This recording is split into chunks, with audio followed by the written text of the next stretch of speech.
Diyos. Blessed day everyone Kaya po. umalis ang unang Invite ko anghel naman at po ipinuhos kayo sa lupa sa ang laman atin ng dala niyang naman mangkok. na At nagkaroon ng mga matutunghayan hapdi ngayon at mga pandiring ang bigsa Revelation ang taong may 16, tatak ng halimaw 1 at hanggang sumamba sa 19 larawan kung nito. paano makikita natin na ibubuhos dito sa Ibinuhos ng Revelation, ikalawang ibubuhos anghel ng Diyos ang ang laman ng 7 kanyang mangkok bowls sa of dagat. wrath of God. Ang tubig nito Panoorin po ay natin. naging parang dugo ng patay na tao at namatay ang lahat ng nilikang may buhay na nasa dagat. Ibinuhos naman ng ikatatlong anghel ang laman ng kanyang mangkok sa mga ilog at mga bukal at naging dugo rin ang mga ito. At narinig kong sinabi ng anghel na namamahal sa mga tubig, ikaw ang matuwid na nabubuhay ngayon at noong una, ang banal, sapagkat natulan mo ang mga bagay na ito. Ang mga nagpadaan ng pagdugo, ang mga hinilang ng Diyos at ang mga propeta ay binigyan mo ng dugo upang kanilang inumin.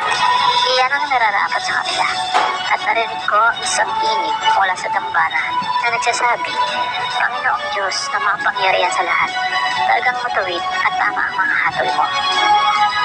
At ibinuhos din ng ikaapat ng anghel ang laman ng dala niyang mangkok sa araw. At ito ay binigyan ng kapangyarihan pasuin ng mga tao sa tindi ng init nito. Napaso nga sila.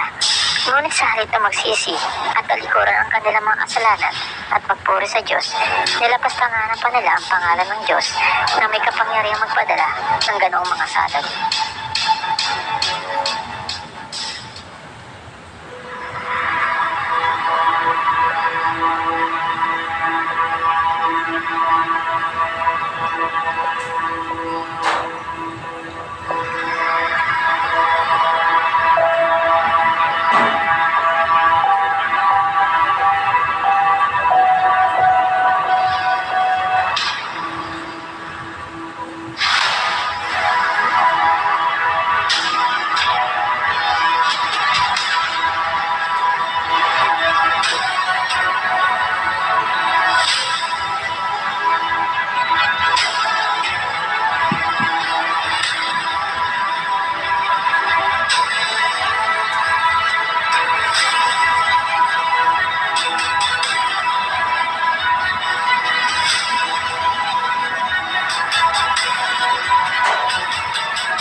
At ibinuhos naman ang ikalimang anghel ang laman ng hawak na mangkok sa trono ng halimaw at nagdilim ang karyan nito.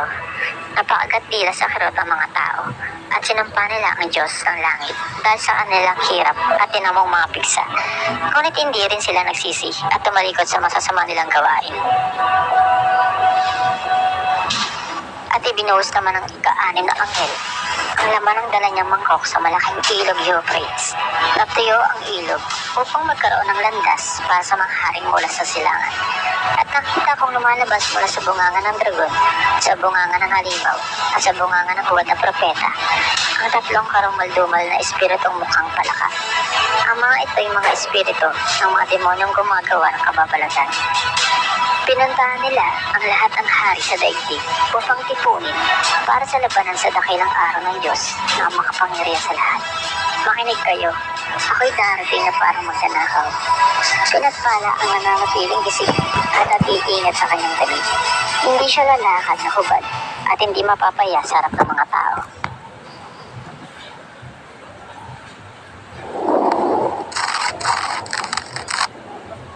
At ang mga hari ay tinipon ng mga espiritu sa lugar na tinatawag sa wikang Hebreo na Armageddon.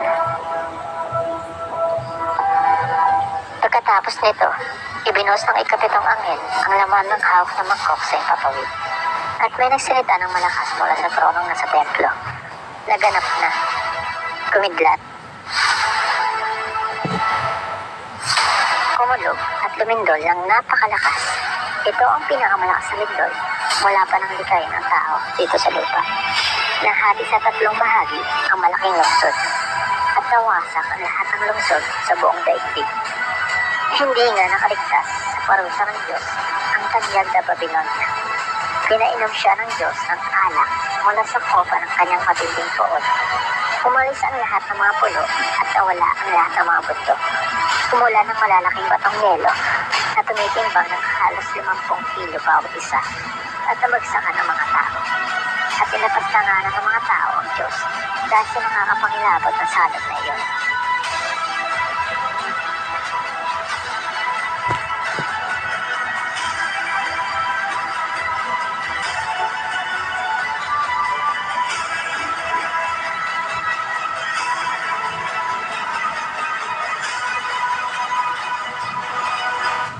Hayan po, natunghayan po natin mga kapatid ang puot ng Diyos, the 6 bowls na binuhos na. Sa katunayan mga kapatid, ang 1 hanggang 5 bowls, yun po ay atin na pong nararanasan.